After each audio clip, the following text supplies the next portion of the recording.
certo? Porque ela é uma das disciplinas de base, beleza? Aqui que vocês vão pegar a base para farmacotécnica, onde vocês vão pegar a base para análise fisicoquímica de medicamentos, para farmácia de manipulação, beleza? Muitas das reações dos métodos que vocês vão ver, não agora, tá bom? Lá na frente, em química analítica, vocês vão ver aqui. Diga aí, Mariana, o que, é que você deseja? Mariana? Levantaste a mão? Hello?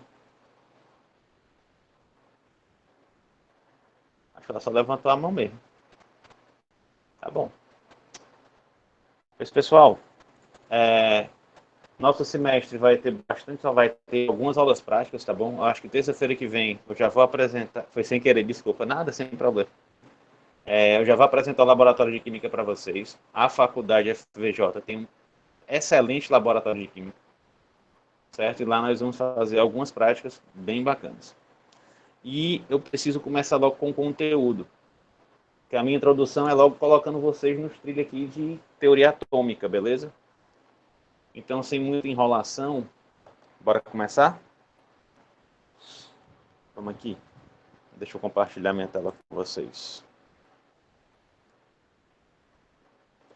Uma coisa muito importante, se vocês estiverem com dúvida, podem falar. Porque eu tenho uma dificuldade de acompanhar o bate-papo. Eu até consigo, porque eu estou com o celular e o notebook. Show, já é uma desculpa para sair de casa. Perfeito, cara. Vocês viram lá quem estava no encontro, só vão ser 15 alunos, tá bom? Então a gente vai ter que fazer já hoje. Eu queria primeiro que quem for o líder de vocês do semestre, criar logo um grupo no WhatsApp, me adiciona lá, para a gente poder ter uma comunicação mais direta, para trocar assuntos de prática, essas coisas. Eu não tenho um problema que vocês tenham o meu WhatsApp. Então quem quiser criar, pode criar e me adiciona.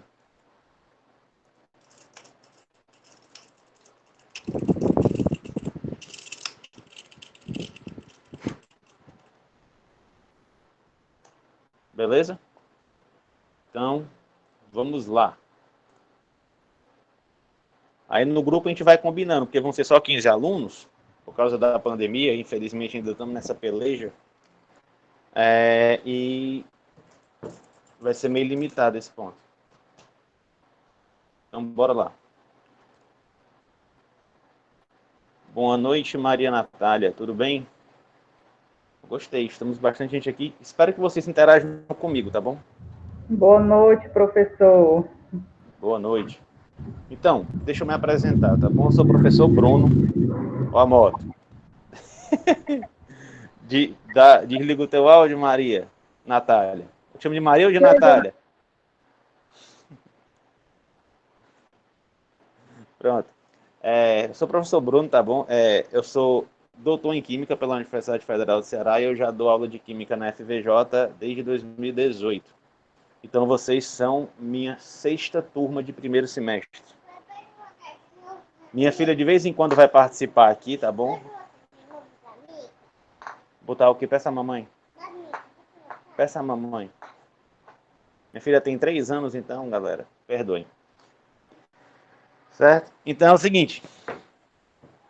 E como na pandemia eu fiquei muito sozinho dando aula aqui, eu criei um personagem, que é o Lockdown, e ele participa das nossas aulas, certo?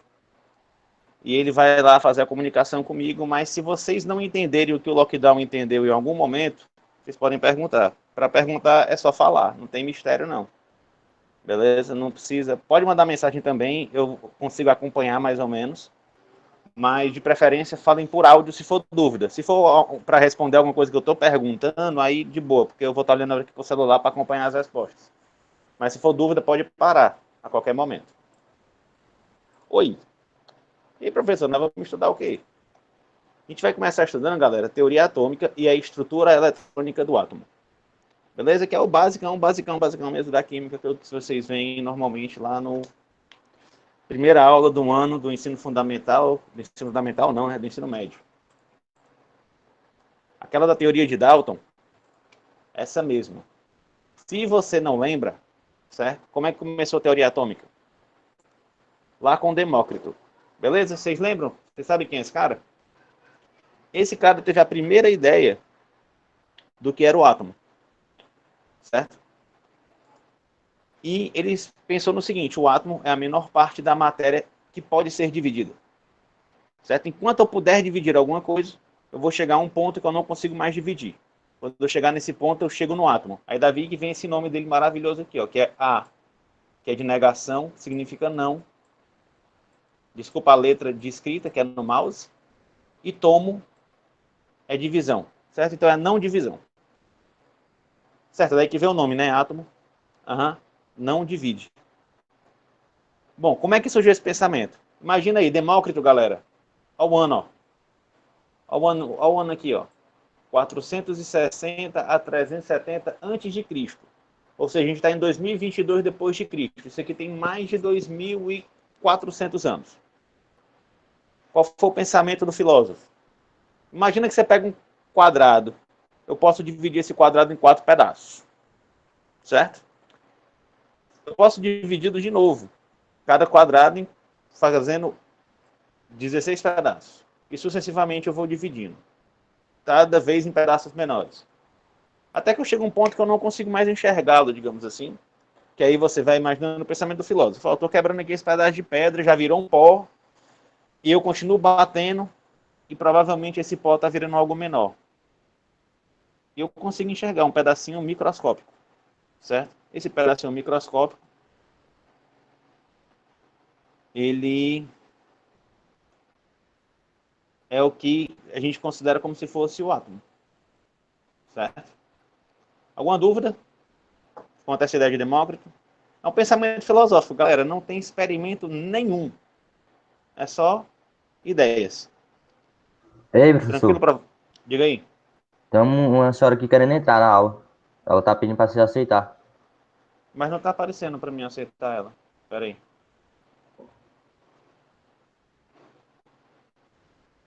Dúvida nenhuma. Beleza, Charliane. Pede para ela tentar de novo. Ela não tem e-mail institucional ainda não, né? Pede para ela mandar o e-mail dela, pelo menos. Tá bom. Para mim, que eu tentar adicionar aqui. Vocês criaram um grupo do WhatsApp, que eu também jogo o link lá. Não sei como é que eu faço. Vai ser na hora. Vou contar isso agora, mano.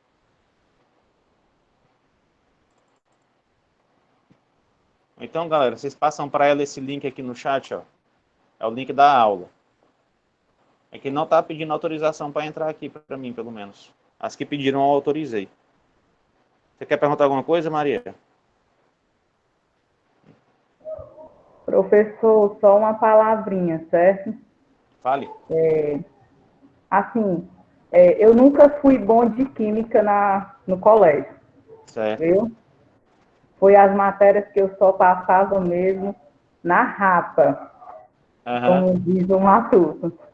E, assim, eu sou meio enferrujada. Ficar adiante sem Tranquilo. estudar, né? Aí eu quero só que você dê aquela puxada mais. Ontem eu li sobre isso daí e não entendi nada. Respondi umas perguntas lá tudo errada. Então, assim, eu conversando hoje com a farmacêutica, né, que eu trabalho em farmácia, eu estou com muito medo, Não certo? tenha. Você Mas tem um professor para lhe ensinar. A minha função é tirar o foi, seu medo. A minha função é aí tirar seu medo. pronto. Aí, assim, quando eu lhe aperrear, eu quero que você entenda, porque eu estou muito enferrujada, viu? Olhe, não tem pergunta besta. Só tem pergunta que não é feita. Tá? Beleza? Obrigada, professor. Qualquer coisa você vai e me pergunta que eu vou lhe responder. Eu repito, sem problema. Agora apareceu aqui a permissão. Eu repito, sem problema, certo? Então fique à vontade para parar a qualquer momento da aula. Certo? O que eu quero que você pegue nesse primeiro slide? Esse primeiro pensamento aqui de Demócrito. Só na teoria, só no pensamento, ele chegou nessa conclusão de que ao dividir uma... Você pode imaginar na sua casa, você pegar um palitinho de picolé, você começar a quebrar no meio, vai chegar um ponto que você não vai conseguir mais quebrá-lo. Aí você extrapola isso para o limite, você vai chegar num ponto em que não tem... Como é a palavra, meu Deus? Não divide mais. Aí você chega no átomo, que era a ideia de Demócrito. Certo? Mas onde é que entra Dalton aí nessa história? Fala. É novo. Só 2.400 anos depois. Certo? Porra! Pois é, demorou, mas valeu a pena. Qual foi a conclusão de Dalton, galera? Seguinte. Primeiro pensamento dele. Os elementos são partículas pequenas, esféricas, maciças e indivisíveis, parecendo uma bola de bilhar. Se você não sabe o que é bilhar, você vai saber o que é sinuca. Se você não sabe o que é sinuca, você vai lembrar do que é bila. Certo? Quem é que não sabe o que é uma bila? Não brincou de bila, de triângulo, medindo palmobiça. Certo? Bila é uma esferinha de vidro, redonda, e que é dura pra caramba. Aquilo ali pra quebrar tem exé. É a ideia de um átomo. Uma partícula pequena, pequenininha, esférica, maciça, ela não é oca, e indivisível. Beleza? Tipo assim, uma bola. Dalton pegou a ideia lá de Demócrito, que imaginava que a matéria sendo dividida infinitamente pequena, só que ele já vem de um tempo que se conheciam os elementos químicos, sabia que existia hidrogênio, que existia oxigênio, certo? Ele pensou, bom, se o átomo é indivisível, a menor parte dele vai ser uma esfera com essas características. Segundo o pensamento dele, os átomos de cada elemento são únicos, individuais e idênticos, possuindo mesma massa, mesma dimensão e mesma propriedades. O que é isso? O que é uma coisa ser individual, galera? Que o átomo de hidrogênio é o átomo de hidrogênio. Certo? Você não vai ter um átomo de outro elemento parecido com o hidrogênio que não seja hidrogênio. Deu para entender? Eu não sei se vocês conhecem alguém que seja gêmeos. Irmão gêmeos, vocês conhecem algum?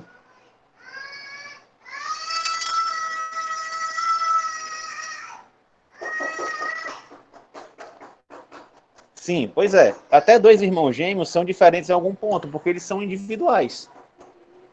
Certo? Idênticos, porque esse elemento é idêntico a esse, que é idêntico a esse, que é idêntico a esse. Um átomo de cloro é idêntico ao outro átomo de cloro, assim como um átomo de oxigênio é idêntico ao outro átomo de oxigênio. Eles possuem a mesma massa. Todos os átomos de hidrogênio possuem uma massa de 1 grama por mol. Não se preocupa que é 1 grama por mol agora não, mas é 1 grama por mol. Todos os átomos de cloro possuem uma massa de 35,5 gramas por mol. E o de oxigênio de 16 gramas por mol. Beleza? Eles possuem o mesmo tamanho e as mesmas propriedades. Ou seja, os elementos químicos são idênticos. Mais uma reação química envolve a separação, a combinação ou o rearranjo dos átomos, mas nunca a sua destruição ou a sua criação. Certo? Isso aqui vem até quem lembra do colégio, quem não lembra não se preocupe. Tem uma frasezinha que diz assim: na natureza nada se cria, nada se perde, tudo se transforma. Isso quer dizer o quê? Por exemplo, pega um átomo de ácido clorídrico, HCl, é um átomo de hidrogênio ligado a um átomo de cloro. Se ele reagir com um átomo de hidróxido de sódio, que é o NaOH, um átomo de sódio, o Na, um átomo de oxigênio e outro átomo de hidrogênio, ele vai reagir quimicamente. Ele vai formar um sal, que é o NaCl, e vai formar água, que é o H2O. Presta atenção, ó. Eu tenho 2 átomos de hidrogênio, um aqui e um aqui. Eu continuo com 2 átomos de hidrogênio. Eu tenho um átomo de cloro. Eu tenho um átomo de cloro. Eu tenho um átomo de sódio. Eu tenho um átomo de sódio. Eu tenho um átomo de oxigênio. Eu tenho um átomo de oxigênio. Todos vocês conseguem perceber que em momento algum eu destruí um elemento desse para fazer outra coisa? Eu simplesmente descolei um átomo do outro e combinei com outro. É como se eu estivesse brincando de Lego. Você não quebra a peça do Lego para desmontar, você solta de um e prende no outro. Todo mundo entendeu isso?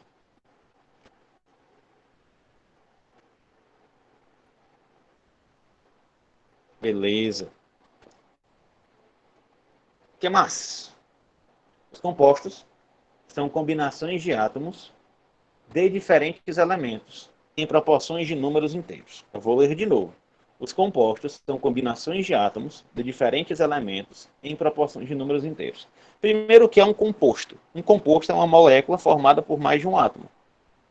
Certo?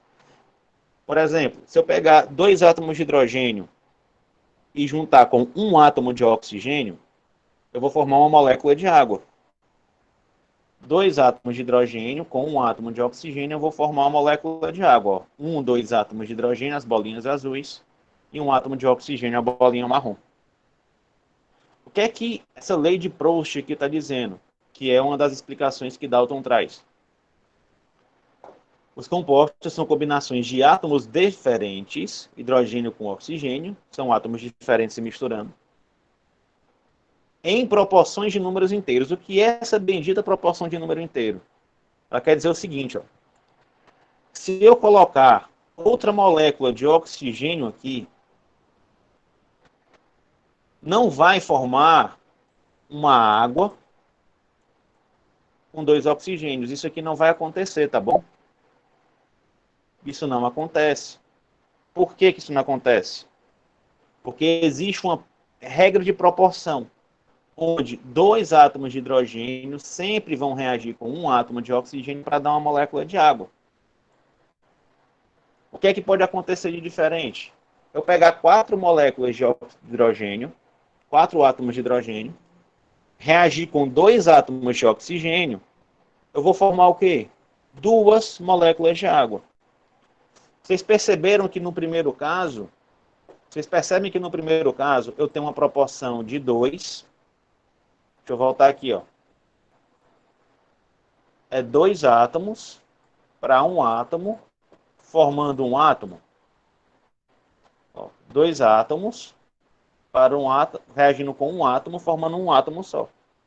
Se eu dobro para 4 e dobro esse aqui para 2, eu vou formar 2 do outro. Você percebe que a proporção se manteve? Se eu dividir tudo isso aqui por 2, ó, eu volto para cá, 4 por 2 é 2, 2 por 2 é 1, 2 por 2 é 1. A proporção aqui se manteve. Todo mundo consegue observar isso?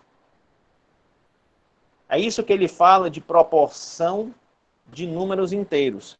E essa proporção não muda. Não existe quebrado. Eu não tenho como colocar 1,5, que é um número fracionário, de oxigênio. Tem que ser um número inteiro. Beleza? Se tiver com dúvida, por favor, me pergunte. A última ideia de Dalton, o último postulado dele diz o seguinte: ao combinar a mesma massa de um elemento com diferentes massas de outro elemento, formam-se compostos diferentes. Como assim? Pense comigo. Se eu pegar 28 gramas de nitrogênio, é o que ele está dizendo, e reagir com 16 gramas de oxigênio, eu vou formar esse óxido aqui, o N2O. Forma esse elemento. É uma relação de massas, tá bom? O que ele está dizendo? Ao combinar a mesma massa de um elemento com diferentes massas de outro elemento, vai formar composto diferente. Isso quer dizer o quê? Se ele pegar agora 32 gramas de oxigênio, nitrogênio é a mesma quantidade, mas o oxigênio ele dobrou. Vai formar o N2O2. Você está percebendo que está mudando o produto final? Professor, mas o senhor não disse que sempre vai dar a mesma coisa? Depende. Se ele entrar em outra proporcionalidade, ele forma outro produto. E se eu botar para 64 gramas, vai formar um N2O4.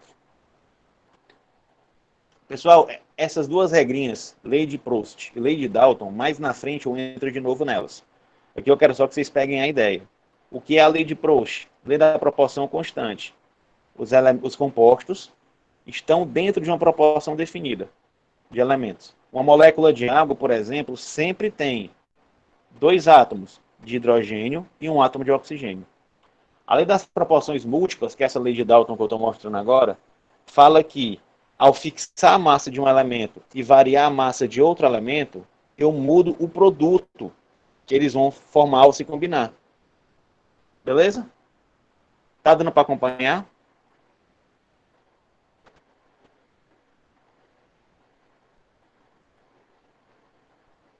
Beleza. Vou acreditar em vocês. Então, tudo isso. Tudo isso. Essa é a teoria de Dalton. Pessoal, não quero que vocês peguem agora, não. Agora eu já sei Dalton. Posso fazer a prova do Enem que eu vou acertar tudo do Dalton. Não é assim.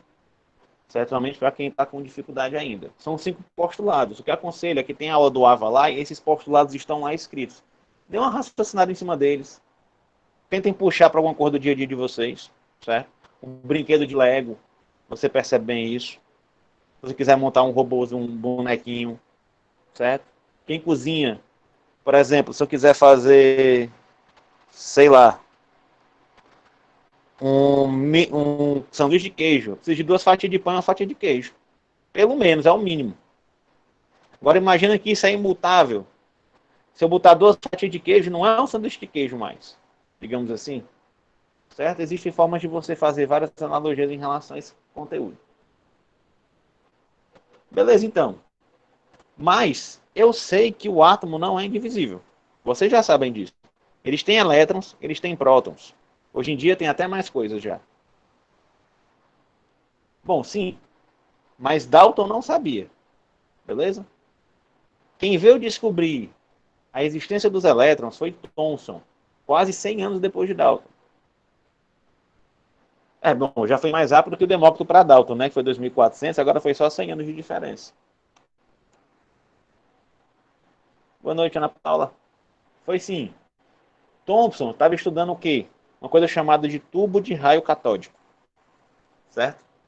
O que é um tubo de raio... Tô para ver a cara de vocês, eu não consigo. O que é um tubo de raio catódico, galera? Eram tubos assim, ó. Eu quero que você pense no seguinte.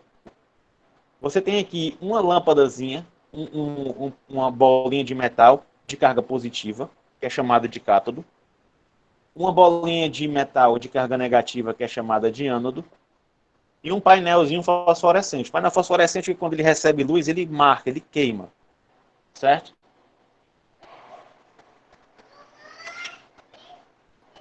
Tá bom. Certo, galera? Então, vocês têm aqui o cátodo, o ânodo e o painel fosforescente. O que é que Thomson estudava? Acompanhe meu raciocínio. Até o momento desse experimento de Thomson, o átomo era indivisível, o que valia era a teoria de Dalton. Esse tubo ele é no vácuo. Não tem nada aqui dentro, nada, é vácuo, é vazio, certo? Esse tubo é vazio. Só tem quem? Essa peça metálica, essa outra peça metálica e um painel fosforescente. E o átomo é indivisível. Não existe nada, o átomo não pode mais ser divisível, dividido. Então ele pensava o quê? Que esse pedaço aqui era formado por átomos do elemento que fazia esse cátodo aqui. Vamos dizer que fosse cobre, por exemplo. Era formado por átomos de cobre. Só que quando esse cara ligou isso aqui na energia, ele observou um raio, como se fosse uma partícula saindo do cátodo em direção ao ânodo e queimando aqui, ó, o painel fosforescente. Certo? Aí pensa comigo. Esse troço não era indivisível, não? De onde é que apareceu isso? Esse é o pensamento do cara. De onde é que está vindo essa partícula se o átomo é indivisível? Aí ele fez outros testes, ó. Ele percebeu que quando ele colocava uma placa de carga negativa, como fosse um ímã, tá bom? Polo oposto, esse raio se desviava para o outro lado. Volto sim, Charlene. Vamos voltar para o comecinho dos raios catódicos. Certo? Que é a teoria de Thomson. Pode ser? Ou você estava em Dalton ainda?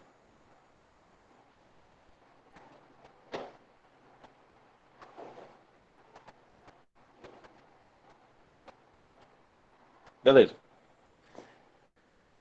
Até aqui, galera, a ideia ainda era Dalton. O átomo era indivisível. Certo? O átomo é indivisível, qual é a consequência? Dentro de um tubo que é vácuo, que não tem nada, só tem as partículas do metal, um metal de cobre aqui, uma placa de cobre, só tinha cobre. E eu não tenho um elétron aqui. Não existe naquela época, ninguém sabia da existência. Então, não era para dividir nada. Só que quando Thomson ligou isso na tomada, ele percebeu a existência de um raio. que saía do cátodo e até o painel fosforescente marcando aqui a telinha dele, queimando.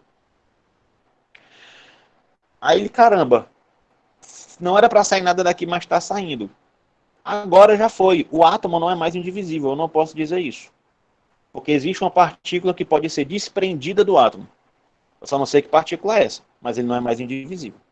Continuando com os testes dele, ele percebeu quando ele botava um campo negativo, uma placa de carga negativa, esse raio era afastado dela. Aí vocês vão lembrar, negativo com negativo se repele e negativo com positivo se atrai, né? Os opostos se atraem, beleza? Quando ele botava uma placa positiva, esse raio era atraído para a placa positiva. Qual é a conclusão? Que o átomo, que essa partícula, é negativa. Porque ela é afastada por uma carga negativa e atraída por uma carga positiva. É muito massa. Certo? Então, o que foi que o Thomson concluiu? O átomo não é mais uma esfera maciça, porque ela pode ser separada em pedaços menores. Aí ele teve a ideia do seguinte, que o átomo é uma esfera positiva, é como se isso aqui, ó, esse verde, fosse tudo de carga positiva, e no meio dela, flutuando no centro dela, eu tenho partículas de carga negativa, que ele chamou de elétron. Beleza? Tranquilo, galera? Ele viu que tinha uma partícula de carga negativa que saía do átomo, do cátodo. Aí ele teve a ideia, bom, se o átomo não é indivisível, mas para ele ter uma partícula negativa, ele deve ser positivo. Percebe isso? Se a partícula que sai dele é negativa, ele tem que ser positivo para manter os elétrons presos nele. Quando os elétrons ficam presos nele, ele tem essa ideia aqui do pudim de passas. Ó. Ele chama esse modelo de pudim de passas, que eu achei uma foto de panetone que representa isso. Não é um pudim, mas é a ideia. Como fosse o pão a carga positiva e as passas do panetone a carga negativa.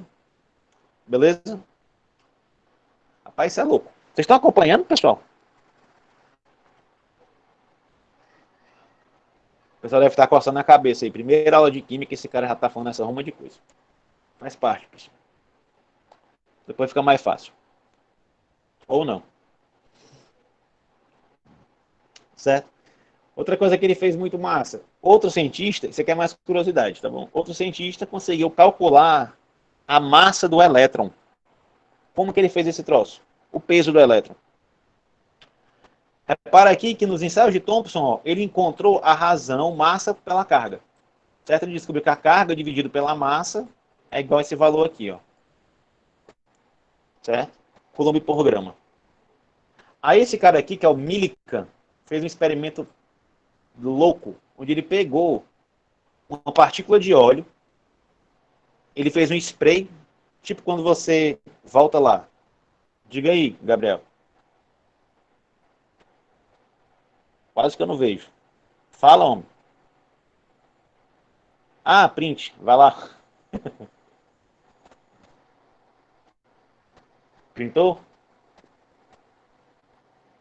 Professor, Oi. mas essa aula não é gravada? É? Mas pode printar se quiser Deu certo parar para já. printar. Beleza. Então, ó. Ele pegou, fez um sprayzinho de óleo, carregou esse spray e fez ele passar por um buraquinho bem fininho. E ficou olhando aqui no microscópio, ó, a velocidade. Isso é um olho, tá bom? Desenhado maravilhosamente. Ficou olhando aqui no microscópio a velocidade com que essa gota chegava aqui. Aí ele tinha uma carga aqui nessa placa de baixo, uma carga nessa placa de cima. E pela velocidade ele calculou a massa. Beleza? Aí ele chegou que a massa do elétron é essa aqui, ó. Menos 28 gramas. 9,1 vezes a menos 28 já é muito pequeno, muito maneiro. E a carga é essa aqui. Aí, galera, vocês vão aprender daqui a pouco que você arredonda a carga do elétron para menos 1 e a gente arredonda a massa do elétron para 0. Desconsidera. Carga é menos 1 e a massa do elétron é 0, como se ele não tivesse peso. Entendi. Mas esse pudim de passas aqui ainda está bem longe do que a gente conhece hoje em dia de átomo, né? Que é um núcleo e os elétrons circulando ao redor dele. Realmente, 14 anos depois, foi que Rutherford fez uns experimentos com uma folha de ouro e partículas radioativas. Vamos viajar um pouquinho agora. Como foi o experimento de Rutherford, galera? Só um minutinho, pessoal. Estralando aqui o culo do meu computador, mas ele quebrar. Ó, o que é um elemento radioativo? É que o núcleo começa a se quebrar e começa a liberar próton, certo? Ele nem sabe o que diabo era próton aqui não, mas eles sabiam que tinha esses elementos radioativos que liberavam partículas alfa, que eram partículas de carga, ó, positiva. Como foi esse experimento que ele fez? Ele pegou um emissor de partículas alfa, você pode imaginar como se fosse uma pistola, tá bom? Que vai atirar uma partícula de carga positiva, vai disparar essa partícula. Ele disparou isso contra uma folha de ouro muito fininha, que eles podiam considerar que seria o mais fina possível, como se fosse só uma fileira de átomos. Não era vários átomos um lado do outro, era só uma fileirinha, certo? Um átomo em cima do outro, e não um átomo atrás do outro. Qual era a teoria que estava valendo aqui? Thomson. Na teoria de Thomson, o átomo ainda era uma bola, ou seja, essa folha era como se ela fosse formada por bolas ligadas uma na outra. Pensa comigo aqui, vocês. Se vocês pegassem uma folha de papel agora e fossem empurrar o dedo de vocês, o dedo de vocês atravessa ou não a folha? Sem força, tá bom? Para não rasgar. Sem rasgar a folha, ela atravessa ou não a folha? Hein?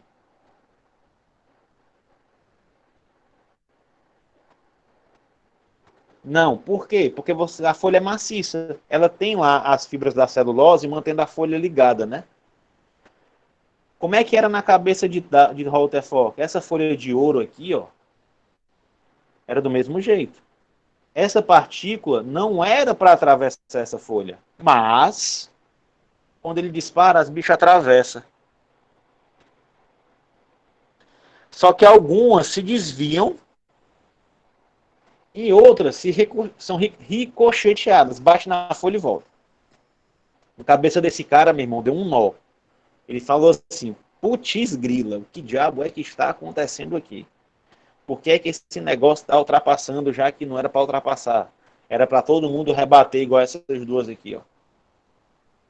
Vamos olhar na ideia de Rutherford. Ó. Como é que seria essa folha de ouro?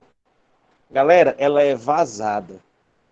Ela tem espaços vazios gigantes dentro dela. Essa partícula alfa, ó, atravessava direto esses espaços vazios. Só que quando ela chegava muito próximo dessas bolinhas amarelas, ela desviava. Ó. E quando ela batia em cima, ela era ricocheteada. Beleza. Que foi que Rutherford desenvolveu a partir daí? Que o átomo é formado por um núcleo, com aquelas bolinhas amarelas, pequeno e positivo. Já que a partícula que era positiva e era repelida por um núcleo que devia ser positivo também. Porque se fosse negativo o núcleo, eles iam se ligar um no outro. E não iam se repelir, se afastando. Esse espaço vazio, ele é ocupado por quem? Pelos elétrons, que circulam ao redor do núcleo. Eles ficam orbitando, dessa forma aqui, ó. Como se fossem planetinhas ao redor do Sol. E existe, entre o elétron e o núcleo, um grande vazio eletrônico, que é o que permitia que essas partículas passassem. E uma coisa importante, o núcleo é infinitamente pequeno quando comparado com o tamanho do átomo. Comparação clássica que tem no livro. Você pegar uma bola de gude, uma bila, colocar no meio do Maracanã, a bila é o núcleo e a arquibancada é o átomo, onde está passando os elétrons. Esse é o tamanho da distância se eu puxasse para dimensões reais. Beleza? Ele chama esse modelo de modelo planetário. Então a gente já viu 3 modelos. Bola de bilhar, pudim de passas e agora o modelo planetário. O Lockdown está perguntando, o que é que forma os núcleos? São os prótons, né? Sim, mas Rutherford não sabia da existência de próton. Quem foi se ligar à existência de próton foi Goldstein, com um experimento parecido com o de raios catódicos, só que ele percebeu também que você tinha cargas positivas. Essas cargas positivas ele deu o nome de próton, beleza? Isso aqui é só curiosidade. E ele também calculou, assim como fez Thomson, a carga do próton, e ele disse que era mais 1, e a massa do próton, que ele disse que era 1. Beleza? Então, sem falar. Não, vai lá para fora. Vai lá. Ó, Mariana, vai lá para fora. Minha filha, galera. O próton tem carga mais 1 e massa 1. E o elétron tem carga menos 1 e massa 0. Beleza? Bom. Tudo perfeito, né? Essa questão do próton e do elétron, ó, o hidrogênio, por exemplo, tem um próton e tem um elétron. E a massa do hidrogênio é igual a 1. Por quê? Pensa comigo. Está aqui um próton, está aqui o elétron ao redor do próton. Se a massa do próton é 1 e a massa do elétron é 0, quanto é que é para ser a massa desse átomo, galera? 1, né não? Concordam comigo? Aí se eu pegar o átomo de hélio, que tem 2 prótons, vai ter também 2 elétrons. Cada próton tem massa 1, então é como se fosse massa 2. Cada elétron tem massa 0. Quanto é que é 2 mais 0? Quanto é que é a massa do hélio, então, nesse raciocínio? Me digam aí no chat. 2. Mas não é não. A massa dele é 4. E aí? Quem é que me explica? A massa dele é 4. Existia alguma coisa aqui dentro que faz essa massa aumentar. Ixi, e aí? É esse aí, Gabriel. Chadwick fez alguns experimentos parecidos com Rutherford de disparar partícula positiva. Só que ele fez com uma folha de berílio, não era uma folha de ouro. E descobriu que existia uma partícula neutra.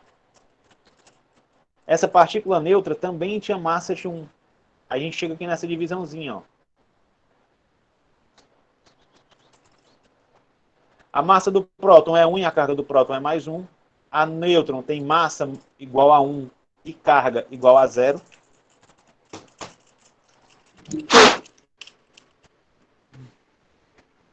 E carga igual a 0. E o elétron tem massa igual a 0 e carga igual a menos 1.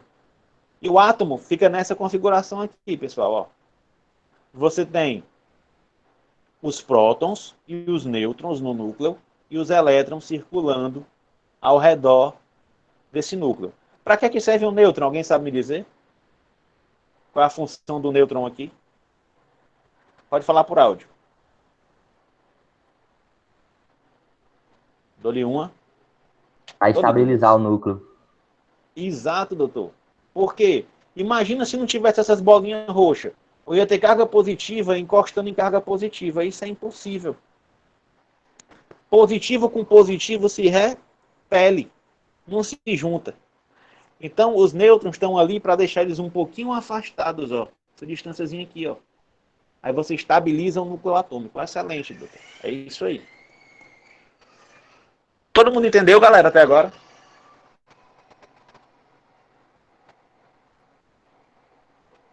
E aí? Estão me acompanhando? Estão gostando da aula? Estou muito rápido, estou muito devagar. Júlia Torquato está indo. Galera, dúvida, perguntem. Beleza. Um dos problemas do modelo do Rutherford é a física clássica. Relembrando ainda, professor. Qualquer coisa pergunte, tá bom? Um dos problemas do modelo de Rutherford era qual? A física clássica. Como assim a física clássica? O que é que a gente conhece do átomo? Eu tenho um núcleo e esse elétron está rodando ao redor dele, não é isso que a gente sabe? Só que eu pergunto para vocês, vocês já viram aquele desenho Beyblade? Acho que vocês são da época da Beyblade, pelo menos a maioria. Sim, kkkk. O que é que acontecia quando você jogava a Beyblade? Ela começava a girar e com o tempo ela ia desacelerando e indo para o centro da arena, não era não? Ela desacelera e vai para o centro. Isso é física clássica. Todo objeto que é lançado, ele desacelera. Por que o elétron não desaceleraria? O Rutherford não tinha explicação. Era para acontecer isso aqui, ó. Ele desacelerar, bater no núcleo e nós não estaríamos aqui tendo essa aula hoje. Porque a matéria deixaria de existir. Certo? E aí, como é que ficou? Entenda. É assim que funciona. Mas não existia nada que explicasse isso ser assim. Passam uns 2 anos nesse impasse, o pessoal pensando, poxa, cara, esse modelo do Rutherford tá massa, explica bastante esse negócio dos elétrons, do núcleo pequenininho, dos nêutrons. Só que esse negócio aí da física clássica não rola, não. Aí passou, galera, uns 2 aninhos nesse impasse, aí veio Bohr e utilizou a teoria de Planck atrelada à teoria de Einstein para desenvolver um modelo quântico. Certo? Rapaz, vixe, Einstein, esse cara aí, Planck, não sei nem quem é, deve ser doido isso aí. Cara, deixa eu só resumir para vocês. Eu vou dar só uma introduçãozinha, mas é bem de leve. Certo? Planck considerava que a energia só podia ser emitida em quantidades fixas. A ideia de Planck era essa. A energia só pode ser emitida em quantidades fixas. Como assim, professor?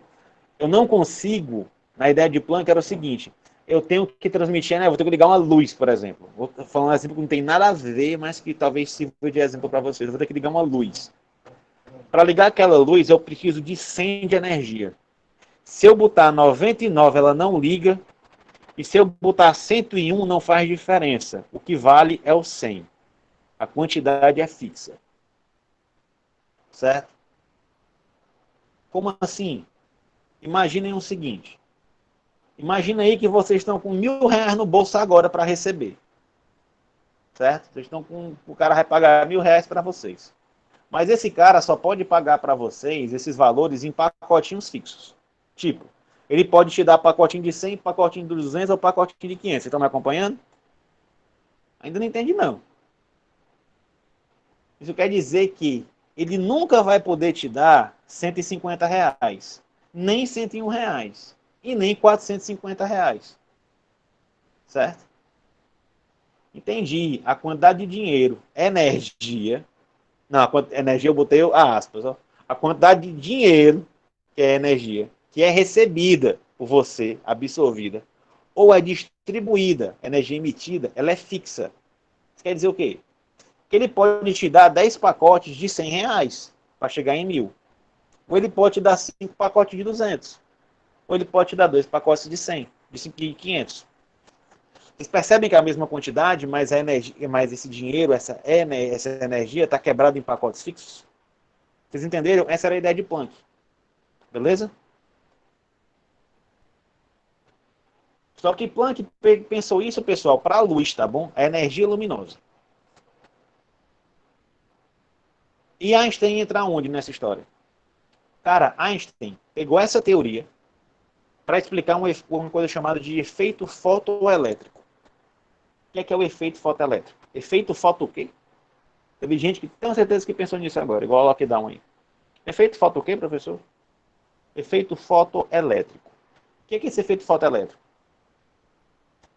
É um fenômeno que foi observado lá na época da galera, que era o seguinte, se você jogasse luz eletromagnética numa placa de ferro, ela começava a faiscar. Beleza? Não é a luz do sol, tá bom? Não é porque tá ali o carro no meio da rua, o sol batendo nele, ele faiscando. Mas se você botasse uma luz de frequência muito pequena, uma luz ultravioleta, uma luz forte, digamos assim, o metal começava a faiscar, começava a sair faísca elétrica. Da onde? Eu estou jogando luz. Eu não estou botando corrente elétrica. Mas esse efeito era percebido. Certo? Que é o quê? Um fenômeno observado quando se incide radiação eletromagnética sobre uma chapa metálica. Dependendo da frequência, observa o aparecimento de faíscas. Explica melhor aí. Tipo assim, ó. Imaginem uma plaquinha de ferro. O que eles observavam? Quando eles incidiam uma frequência de luz, não acontecia nada. Quando ele aumentava um pouquinho essa frequência, ainda não acontecia nada. Mas, quando chegava a um ponto de frequência, eles começavam a observar as faíscas aparecendo, como se fossem os elétrons saindo da chapa metálica.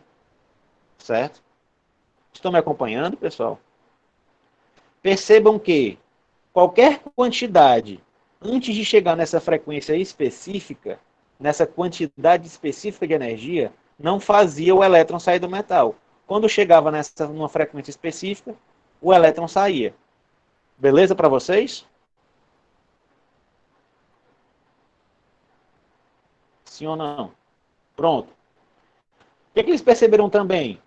Depois que ele atingiu essa frequência que consegue tirar o elétron do metal, por mais que eles aumentassem ainda mais essa frequência, deixando isso cada vez mais rápido, não mudava a velocidade com que o elétron saía. Ou seja, deixa eu botar em números. Se ele colocasse 50 de energia, nada acontecia. Se ele colocasse 100 de energia, nada acontecia. Quando ele colocava 150 de energia, você tinha o elétron sendo ejetado. O elétron sendo ejetado. Se ele botasse 200 de energia, o elétron continuava sendo ejetado, mas não tinha diferença se ele botasse 150 ou 200. Era como se tivesse sendo perdido aqui 50 de energia. Por quê? Porque o pacote fixo é 150. Igual o dinheiro lá. O pacote só podia ser de 100 reais. Aqui nesse exemplo que eu estou dando para vocês, o pacote é só de 150 reais. 150 de energia para fazer com que o elétron saia. Se eu botar 200, eu estou jogando 50 fora. Porque não vai fazer diferença para o elétron. Beleza, pessoal? Esse é o efeito fotoelétrico. Então, o que é que Einstein observou? Deixa eu apagar aqui o que eu escrevi. Que os elétrons eram expelidos do metal somente quando uma quantidade fixa de energia, que ele chamou de fóton, era emitida sobre o mesmo. Eu tinha que jogar 150 de fóton aqui para soltar o elétron. Por quê? Porque o quê? Por que não faz diferença se eu colocar mais quantidade? Por causa... Aí é que tá. Esse era o questionamento. Pronto. A pergunta que Einstein fez foi a mesma. Por que que não faz diferença? Ele teve que usar a teoria de Planck para explicar. Porque, entenda, ele observou isso. Quando eu boto 150, eu solto o elétron. Quando eu boto 200, eu também solto o elétron. Mas não tem diferença nenhuma. É como se eu tivesse gastado energia à toa. Por que que isso acontece? Aí ele pega a teoria de Planck, que é a teoria da energia quantizada, pacotinhos. Isso quer dizer o quê? Que eu preciso de um pacotinho de 150 de energia para liberar o elétron. Não adianta eu colocar 200, 250, porque não está no pacotinho de 150. O que é que ia ter diferença se eu botasse 300? Por quê? Porque era 150 mais 150. Aí isso aqui dava 300. Quando ele colocava 300 de energia, ele percebia 2 elétrons saindo. Por quê? Porque você dobrou. Deu para entender, Rita? Como é que ele explica isso? Lá nos pacotinhos de Planck. certo? Lá nos pacotinhos de Planck. Ele teve que usar a teoria de Planck para explicar isso, certo?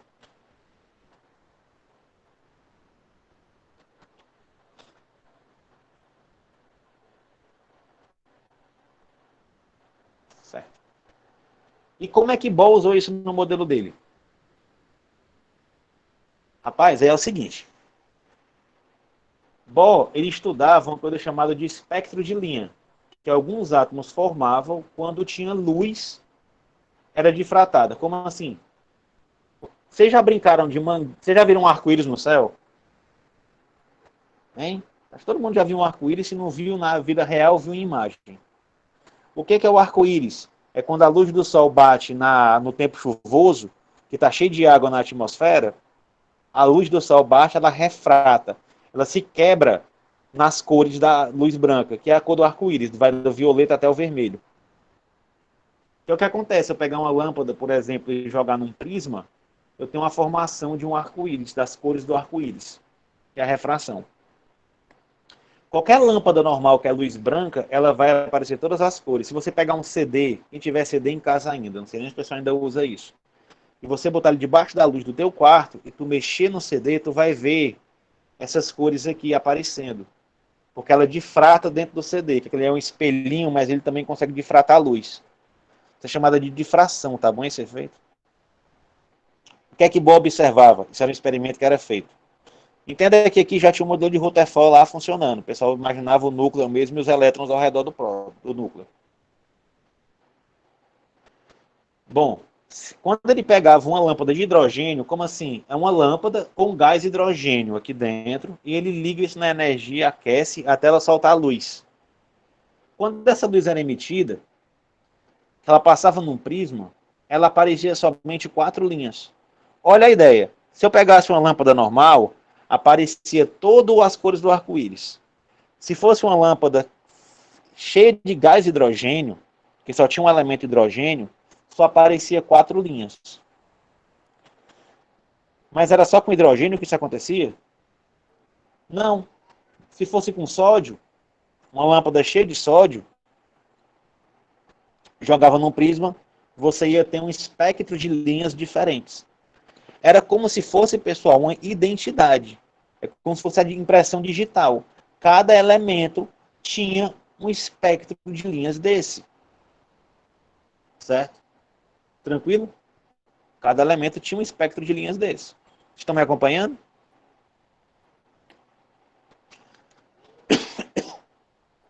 Como é que Bohr explicou isso aqui? Aí ele tentou explicar isso e ainda conseguiu explicar o problema de Rutherford, que é o átomo, o elétron, se bater com o núcleo. Ele explicou as duas coisas de uma vez só. Ele concluiu o quê? Os elétrons orbitam, estão circulando ao redor do núcleo em órbitas de energia definida, energia fixa, os pacotinhos de Planck, certo? O elétron está circulando ali no 100, e ele não sai do 100.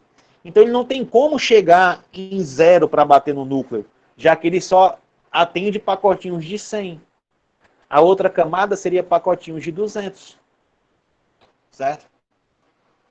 E quando recebem energia, são elevados a orbitais superiores, sendo que essa energia é emitida quando o elétron volta para o seu estado fundamental. Beleza? Essa ideia aqui, ó. O núcleo está aqui e os elétrons estão nessas órbitas aqui de energias fixas. Beleza? E quando ele volta, ele emite um fóton. Eu vou explicar isso melhor. Explica melhor? Explicarei. Seguinte, imagina ali a nossa lâmpada de hidrogênio. Ela joga um feixe de luz no prisma e vai refletir numa folha. Agora imagina um átomo aqui. Certo? E cada linhazinha dessa aqui, pessoal, eu peço que vocês imaginem que é um pacotinho de energia fixa. É como se essa linha aqui, ó, fosse 100, essa linha fosse 200, essa linha fosse 300 e sucessivamente. Vocês pegaram a ideia?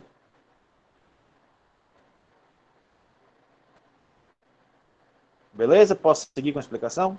Pronto. O que é que era observado? Que quando eu jogava energia nesse átomo, que é o que eu repito, Charliane, vai entender, eu quero que você acompanhe o seguinte raciocínio. Aqui eu tenho um núcleo, a bolinha amarela. Essas linhas aqui circulares ao redor do núcleo são as órbitas do átomo, certo? É como se cada linha dessa fosse um daqueles pacotinhos de energia fixa de Planck. Como assim? Cada linha dessa, essa aqui é a linha do pacotinho de 100, essa é a linha do pacotinho de 200, essa é a linha do pacotinho de 300, certo? Ou seja, quando o elétron está nessa linha aqui, ele só está com 300 de energia. Ele não tem 350, ele não tem 250, que é o meio. Ele só tem 300. Nessa linha ele só teria 200. Nessa linha ele só teria 400. Nessa linha ele só teria 500. Beleza? Entendeu a ideia? Eu vou explicar em cima disso. Eu preciso que vocês entendam esse desenho, tá bom? O que é que acontece? Essa aqui é a linha do 100. Vamos dizer que essa aqui é a linha... essa aqui é a linha do 100. Essa aqui é a linha do 200. Se eu jogar energia suficiente para esse elétron ser jogado para cá para cima, eu tenho que dar mais 100 de energia para ele, né? Aí esse elétron vai daqui e é jogado para essa linha aqui. Vocês concordam comigo? Ele pula. Ele dá um salto de linha. Ele vai para uma órbita superior. Certo? Todo mundo concorda comigo? Se eu aumentar a energia dele, quando ele chegar em 200, ele vai pular de órbita? Pronto. Aí eu pergunto para vocês, se vocês pularem, se vocês se levantassem agora da cadeira, dessem um pulo, vocês iam flutuar ou vocês iam voltar para o chão? E aí? Voltar para o chão. A mesma coisa acontece com o elétron. Ele eleva de energia e ele volta. E quando ele volta, ele não absorveu 100 para subir? Ele vai liberar o 100 que ele absorveu. Certo? Pegaram esse desenho? Então acontece o seguinte, galera. Ó. Você foi lá, ó, deu energia para esse átomo. Quando ele volta, ele libera luz. Aí você vê o feixe vermelho. Porque tem uma quantidade de energia que foi absorvida ali. Lá em Fisicoquímica, no semestre que vem, eu explico isso melhor para vocês. Certo? Essa quantidade de energia, eu mostro essas quantidades bem direitinho. Se eu der mais energia para ele ir para uma terceira órbita, ele me dá outra linha. Se ele vai para uma quarta órbita, ele me dá outra linha. E quando ele vai para a última órbita, ele me dá outra linha. Vocês percebem que a energia daqui para cá foi mais 100. A energia daqui para cá foi mais 200. Ele devolveu 200. Daqui para cá foi mais 300. Ele devolveu 300. Daqui para cá foi 400. Ele devolveu 400. Por isso que as cores são diferentes. Aí depois tem uma relação entre energia e cor, mas eu expliquei isso em outra aula. Tá bom? Então, essa teoria aqui, ó, do elétron circular ao redor do núcleo em órbita de energia fixa, explica tudo. Desde o fato desse elétron não bater no núcleo, até esses espectros que apareciam nos átomos. Esse é o modelo de Bohr, que é o modelo quântico. Vocês entenderam? Hein? Galera, esses são os 4 modelos atômicos. Dalton, uma esfera maciça, indivisível, indestrutível. Primeirão. Thomson descobre a existência dos elétrons, mas ainda pensa que o átomo é uma esfera densa, que não tem espaço vazio dentro dela. E que os elétrons estão dentro do núcleo do átomo, que é positivo, e os elétrons de carga negativa, como se fosse um pudim de passas, um panetone lá cheio de passa dentro. Depois vem Rutherford, que descobre que o átomo é vazio, onde tem um núcleo muito pequeno e os elétrons circulam ao redor desse núcleo. E depois vem Bohr e diz que esses elétrons orbitam ao redor do núcleo em órbitas de energia fixa. Porque senão era para esse elétron ir lá e bater no núcleo, que era a física clássica, dizia. Aqui a física quântica permite esse raciocínio de que eu tenho órbitas de energia fixa. O elétron aqui sempre vai ser 100. Ele nunca vai ser 50 ou 10 ou 0. Ele sempre está na região do 100. Certo? Ele pode subir para onde 200, mas depois ele volta para de 100 de novo. e libera a energia que ele absorve, e você vê os espectros de linhas. Tá beleza para vocês? Essa parte dos modelos? Eu preciso voltar em um? Vocês querem que eu volte em algum mais específico ou não? Eu vou mudar um pouquinho agora. Eu vou sair de teoria atômica e vou entrar em estrutura eletrônica. Tá tranquilo? Dou-lhe uma. Dou-lhe duas. Dou-lhe três. Beleza. Então bora lá. Arrocho. Menino, que viagem é essa? Pois é. E é que eu nem comecei a falar de estrutura eletrônica. E é mais viagem que isso aí, é? Rapaz, não. Mas tem tudo a ver. A teoria eletrônica ela é toda baseada em cima do modelo de Bohr. Vamos lá. O que o modelo atômico de Bohr faz? Ele distribui os elétrons nas camadas dos átomos, onde cada camada consegue suportar um número limitado de elétrons. Certo? Cada camada dessa aqui cabe uma quantidade fixa de elétrons. Essa primeira camada cabe 2, essa outra aqui cabe 8, essa aqui cabe 18, se eu não me engano, e sucessivamente vai aumentando. Mas existe um limite para cada camada. O que é essa estrutura eletrônica? É como esses elétrons se distribuem aqui no átomo. A gente vai ver agora. Cada camada, vamos começar pela camada, é especificada por uma letra. Camada K, camada L, M, N, O, P e Q. Tem até a oitava, tá bom? Não existe nenhum átomo que precise de mais camadas do que isso. Pelo menos não descobertos até hoje. K, L, M, N, O, P, Q. Mas eu também posso chamar essas camadas de número quântico principal, que é o N. E é por número mesmo. Camada 1, camada 2, camada 3, camada 4, camada 5, camada 6, camada 7. Certo, galera? Até a sétima camada. Os elétrons, pensa comigo, como é que eu vou identificar um elétron dentro de um átomo?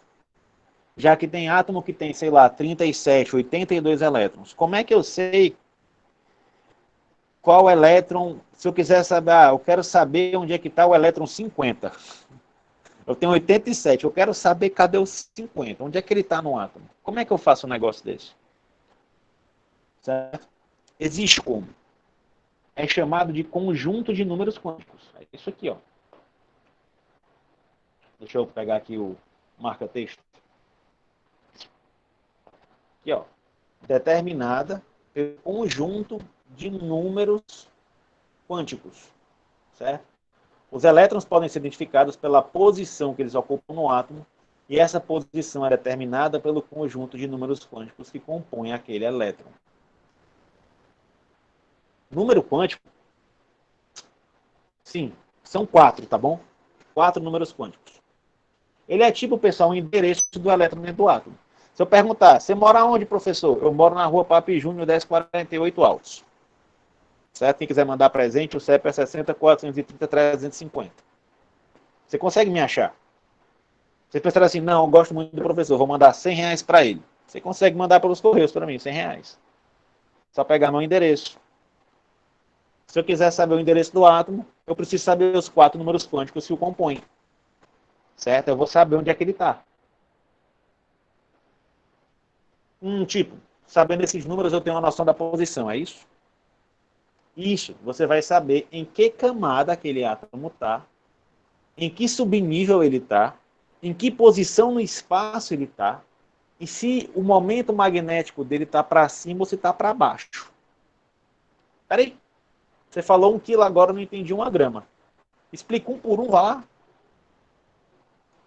Certo? Que é o número quântico principal. Tá de boa, né? É a camada. Primeira camada é o número quântico 1. Segunda camada é o número quântico 2. Terceira camada é o número quântico 3. E vai até a camada Q, que é o número quântico 7. Beleza? O número quântico principal é a camada, que é o N. Certo? É o N aqui, ó. É a camada. Tá. Espero que esteja. Agora vamos para o número quântico secundário, que é também chamado de número quântico azimutal. Não precisa chamar ele por esse nome bonito dele, azimutal. Pode chamar de número quântico secundário ou subnível. Ele é representado pela letra L, certo? E ele é um número quântico que indica a posição do elétron no espaço, certo? Esse número quântico secundário, ó, ele indica o subnível ou orbital que o elétron ocupa. E ele é sempre em N-1, certo? Ou seja, na primeira camada, quanto é o L? É N menos 1, que é 1 menos 1, que vai ser 0. Certo? Na segunda camada, vai ter dois números quânticos secundários, que é 2 menos 1, que é igual a 1. Aí eu vou ter o 1 e o 0. E na terceira camada, professor, eu vou ter 3 menos 1. Aí eu vou ter o 2, eu vou ter o 1 e eu vou ter o 0. Vocês estão entendendo? E na quarta, aí ficou tranquilo, né? Eu vou ter o 4 menos 1. Aí eu vou ter o 3, o 2, o 1 e o 0. Beleza? 3, o 2, o 1 e o 0. Que é as letrinhas. Explico, Gabriel. Presta atenção no seguinte. Esse número quântico secundário, ele é dado, ó. Não entendi. Vamos lá, vamos entender. Ele é dado por essa fórmula aqui, ó. N-1. Vocês entenderam qual é o N? Que é a camada? Camada 1, camada 2, camada 3, camada 4? Esse é o N. Certo? Então, se eu tenho um átomo aqui, ó.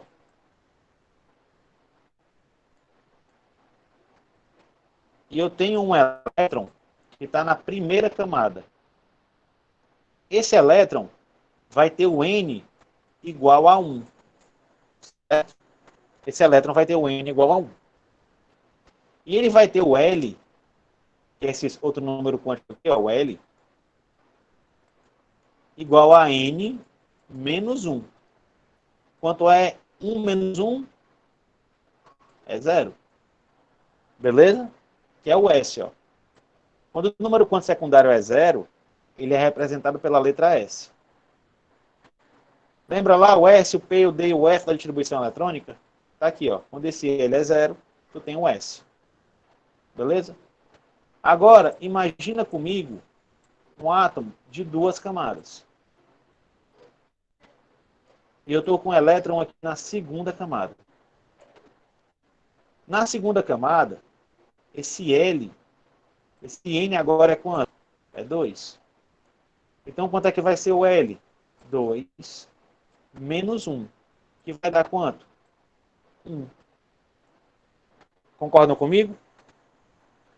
Então, aqui nessa camada, eu tenho um subnível 1. Mas eu também tenho 0. Porque eles se somam, tá bom? Então, eu tenho um 1, que é o P, e eu tenho um S, que é o 0.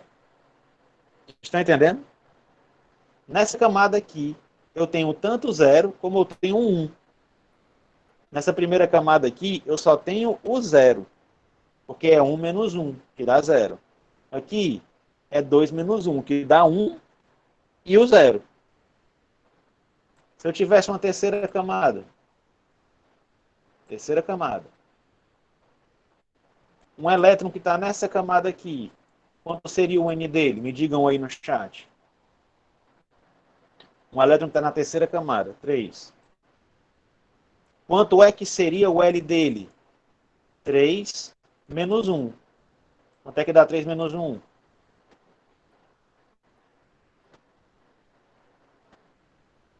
2. Então eu tenho 2, eu tenho o 1 e eu tenho o 0. Na terceira camada, eu tenho o 2, o 1 e o 0, que é o D, o P e o S. E na quarta camada,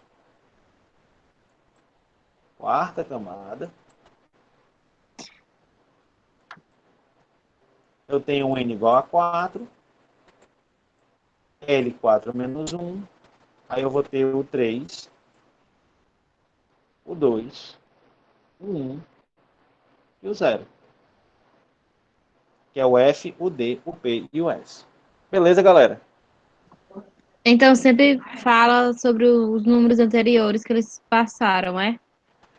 Porque, tipo, se você lembrar da distribuição eletrônica, eu vou passar isso em uma aula para vocês com calma, mas se você lembrar como é que eu faço a distribuição, 1S2.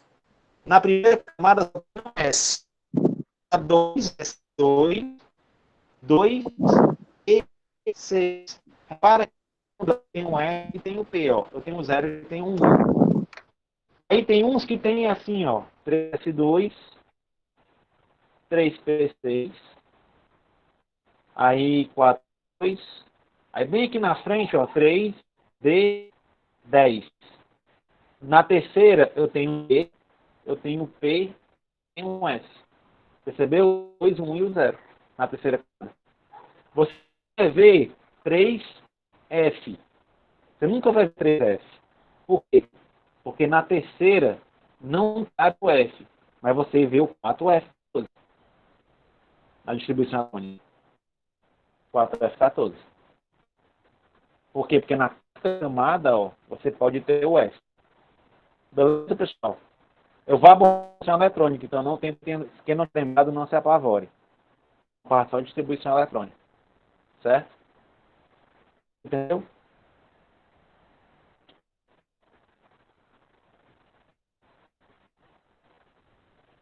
Quem pediu em voltar? Eu perdi o chat aqui.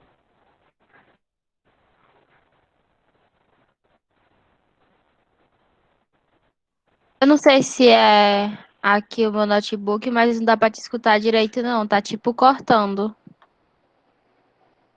Para todo mundo é só para você? Então dessa internet, espera aí.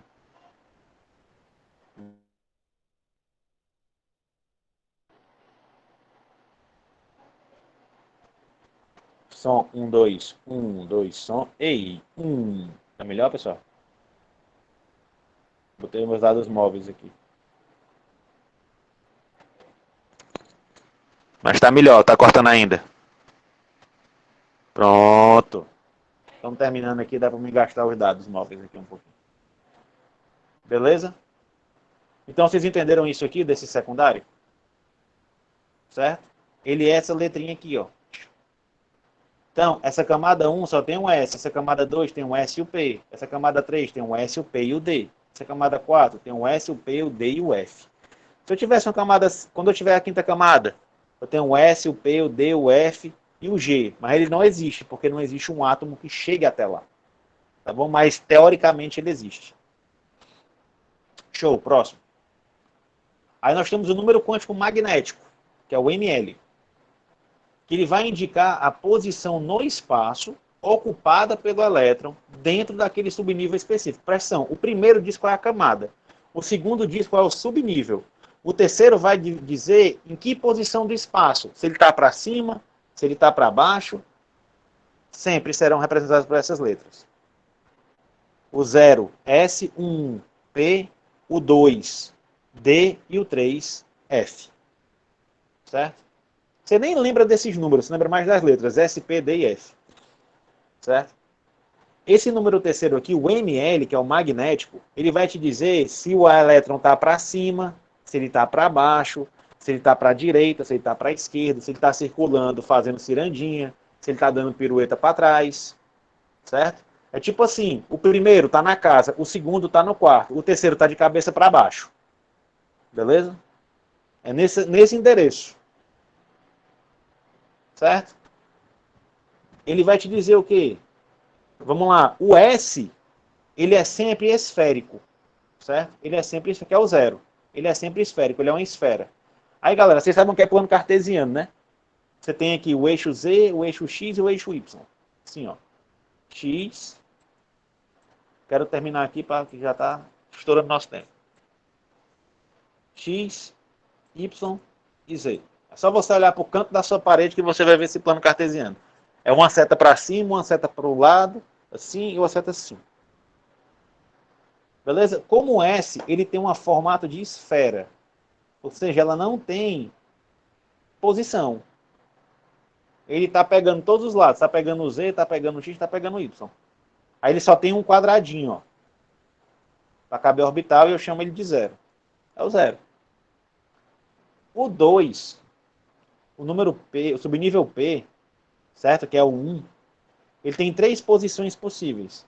Ele pode estar no Y, ele pode estar no X, ele pode estar no Z. Aí ele fica assim, galera, ó. Menos 1 e mais 1. Certo? Ou seja, o elétron pode estar em pé, o elétron pode estar deitado, ou o elétron pode estar de banda. Mais ou menos assim a ideia.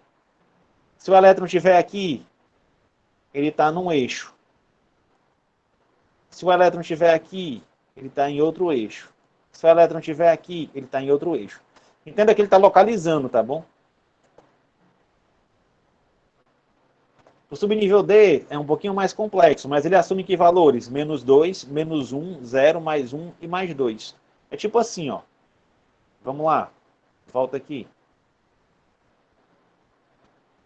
O S é sempre 0. O P é mais 1 e menos 1. Lembra que o P é 1? Não é o P lá dos nossos números lá, o número secundário, não é 1? Então, ele é mais ou menos isso. Então, ele assume os valores de menos 1, de 0 e de mais 1. O D, esse D aqui não era o valor de 2? Então, ele vai assumir os valores de menos 2, menos 1, 0, mais 1 e mais 2. E o F, menos 3, menos 2, menos 1, 0, mais 1, mais 2 e mais 3. Consequência, galera, vocês vão ver que, ó, cada caixotinho desse só cabe 2 elétrons. Então, o S só cabe 2. O P, cada caixotinho desse cabe 2. Eu tenho 3 caixotinhos. Quanto é 3 vezes 2? 6 elétrons cabem no orbital P. O D tem quantas caixinhas? 1, 2, 3, 4, 5. 5 vezes 2, 10 elétrons. E o F? O F tem 1, 2, 3, 4, 5, 6, 7 caixinhas. Ou seja, 7 vezes 2, 14 elétrons. Estão me acompanhando aqui nessa parte? O ml vai te indicar o quê? A posição no espaço. Beleza? O ml vai te indicar a posição no espaço. Ele pode assumir esses valores aqui. Se o F quer 3, ele vai assumir do menos 3, do menos 2 e vai até o mais 3. Assim é para os outros também. Tá bom? Consequência, vai caber 14 elétrons em um orbital S. F. Certo? Agora pensa o seguinte, ó, cada orbital, caixinha, cabem 2 elétrons. Agora entra o último número quântico, que é o número quântico de spin, que ele vai indicar para qual lado o átomo está girando. Ele gira ou para a direita ou ele gira para a esquerda. Certo? Para qual lado ele está girando. Vocês vão ver depois que quando ele gira para a direita, ele fica... Quando ele gira para a direita, ele fica para baixo. E quando ele gira para a esquerda, ele fica para cima. Beleza? Aqui está explicando direitinho. Isso aqui tem naquele slide que está no SIGA, tá? No AVA, tá bom? Quando os elétrons estão girando no seu eixo no sentido anti-horário da esquerda para a direita, o spin é determinado pelo valor de mais meio, que indica que ele está para cima. Quando é o contrário, é menos meio, que indica que ele está para baixo. Então, só pode ter aqui valores por ms, mais meio e menos meio. Certo? E, sabendo esses 4 números, eu consigo identificar o elétron. Quer ver? Vamos lá. Se eu te der essa sequência aqui, ó. 1, 0, 0, menos meio. Passei o endereço do elétron. Eu estou te dizendo que ele está na primeira camada, num orbital S, como não tem posição, é 0 mesmo, e o spin dele está para baixo, já que é menos meio. Vamos lá. Se eu te dissesse 2, 1, mais 1 e mais 1 meio. E aí? Eu estou te dizendo que ele está na segunda camada. Vê se vocês me acompanham. No orbital P, na posição mais 1, ou seja, daquelas 3 caixinhas lá, ele está aqui, ó, que é menos 1, 0 e 1. Ele está nessa caixinha aqui, ó, na caixinha do mais 1. E esse mais meio quer dizer que ele está apontando para cima. Vocês entenderam, pessoal? Sim ou não? Então, bora lá. Vamos me dizendo aqui no chat, ó. 3, 2. Quando é positivo é para cima e negativo é para baixo. Exato. Menos 1 meio. Deixa eu desenhar aqui logo a caixinha.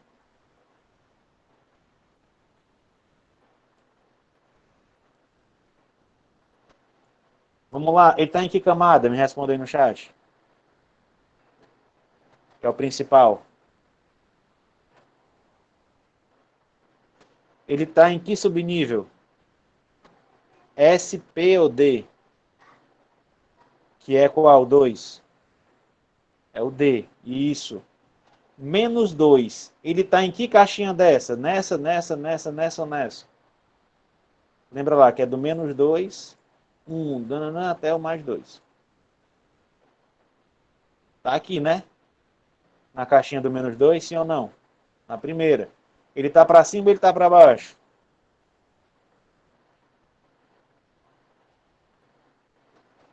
Exato. Então, é esse o elétron que vocês estão olhando. Beleza? Isso aqui é o endereço do elétron. Ele está dizendo que ele mora na rua Papi Júnior, número 1048, que ele recebe pelo CEP 60.430.350 e que ele aceita presentes a partir de R$100. Beleza? Pode É um explicar de endereço. novo. Posso? Quem está pedindo é a Rita? Vamos lá, Rita. Como Qual você, parte? em qual caixinha ele tá? Pronto. Vamos fazer mais uma que a gente explica por mais uma. Deixa eu pegar aqui uma do F. Fazer um derradeiro exemplo antes de fazer a chamada. Vamos lá. 5, 3, menos 1, mais meio. Vamos lá. Ele está em que camada, Rita? Me diga aí. Pode falar no áudio. Então escreve.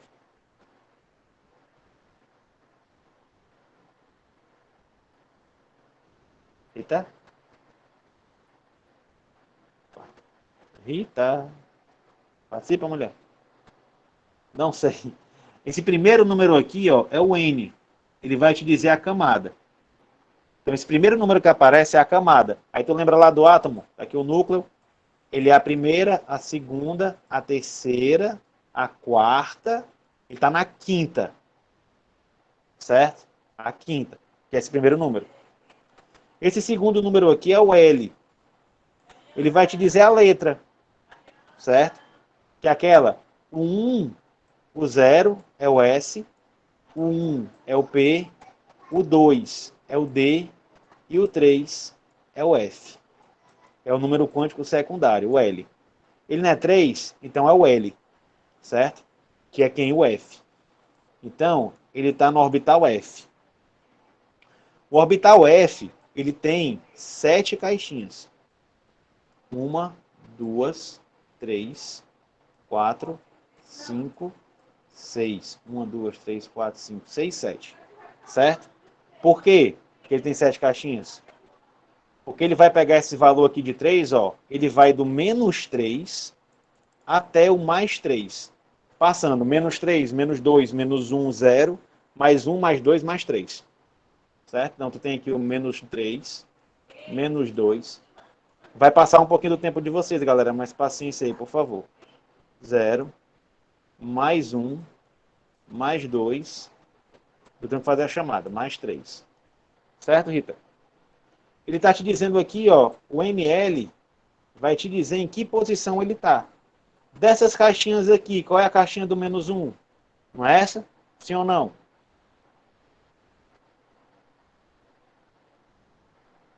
Hein?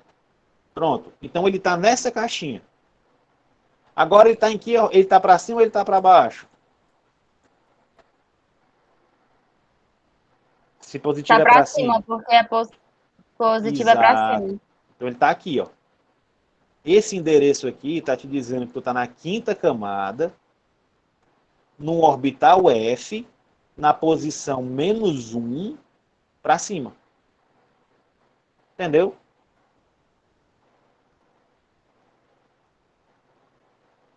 Deixa eu dar uma notícia boa para vocês. Isso não cai em prova, tá certo? Que eu preciso que vocês entendam, para vocês entenderem direitinho distribuição eletrônica, que aí sim cai em prova. Então, quem não tiver muito entendido, não endoide. Isso não cai em prova. Eu não cobro. Mas eu explico para poder basear a distribuição eletrônica. Para mim é melhor do que soltar logo a distribuição eletrônica de uma vez. Mas vocês entenderam esses números quânticos? Que eles representam o endereço do elétron, onde o elétron está localizado na molécula? Beleza. Galera, eu ainda tenho a parte de distribuição eletrônica para fazer com vocês. Mas vai ficar para a próxima aula. Eu uso ela para a tabela periódica, aí eu consigo fazer um pouquinho antes. Mas a próxima aula é prática, então é só na próxima semana. Minto, se der tempo, eu passo essa parte no laboratório, que eu acho que dá tempo. Porque a prática é simples. Viu? Eu termino essa parte no laboratório, a gente entra na aula teórica só com tabela periódica. Beleza? Para vocês? Então, deixa eu fazer a chamada. Como é que eu faço a chamada? Não sei quem é o líder, Gabriel. Calma aí, não digitem agora. A chamada é o seguinte, eu vou escrever vai e vocês vão digitar o nome de vocês completo. E depois eu vou escrever encerra. Aí eu pego essa parte que vai ficar gravada e faço a presença de vocês, tá bom? Então, vai. Escrevam aí o nome de vocês completo.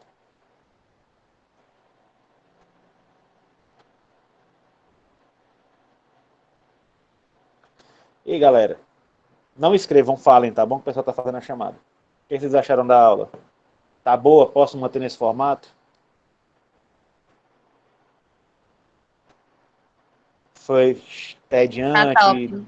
Deu sono? Professor, tá Diga. show, viu? Tá bem explicadozinho. Para Do jeito que quem você tá meio queria? enferrujada como eu, mas aí dá para acompanhar aí pelos slides. Tá bem. Você é bem cauteloso. Vai dar certo. Beleza. Vai, se preocupe não, rapaz. Eu sou relax. O pessoal tem medo de mim até a hora da prova. Quando a hora da prova, a pessoa assim, é um anjo. Certo? Acho que encerrou, né? Encerrou. Olha, olha, quase que a Lívia leva, Rafael. Tô brincando, Lívia. Encerrou. Mais alguém? Dou-lhe uma, dou-lhe duas, dou-lhe três.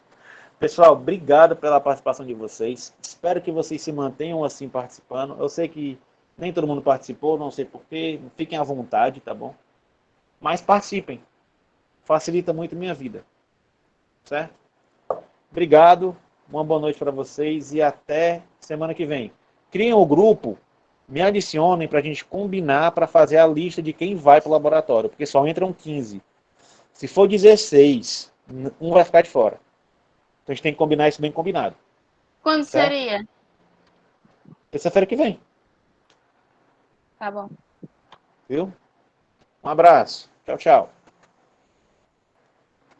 Qual o horário, professor? Hora da aula. À noite, né? À noite. Ok. E depois, uma coisa legal. E depois vocês, se eu não me engano, vocês têm aula agora com a professora Karenina, né? Ana Karenina. Introdução à farmácia. Isso, pronto. Se eu não me engano, a gente está combinando de fazer um tour com vocês pela faculdade. Vou levar vocês no Horto, vocês conhecerem lá o Horto da faculdade. E vai ser depois da minha aula prática isso. Então combinem entre vocês no grupo. certo? Pelo menos 15, no máximo 15 pessoas no laboratório. Senão a gente leva multa. Eu perco meu emprego. Lara, não sei. Acho que sim. Foi combinado com as prefeituras para pegar o transporte específico nesses dias, porque vocês vão ter práticas em dias específicos. Tipo, semana que vem é semana de prática. Se tiver prática, vai ser naquela semana. Professor, que nem conseguir, se a gente Não não tem conseguir problema participar da nenhum. prática, não tem problema, né? Ela vai ser gravada, ela vai ser igual está sendo aqui agora. Vai estar passando ao vivo a prática. Aí você tem que estar online para ter presença, assistindo a Tá prática. certo. Ok, Viu? tá bom. Galera, tchau, tchau. Um abraço e terça-feira que vem a gente fala sobre a extensão, que vocês vão gostar. Tchau.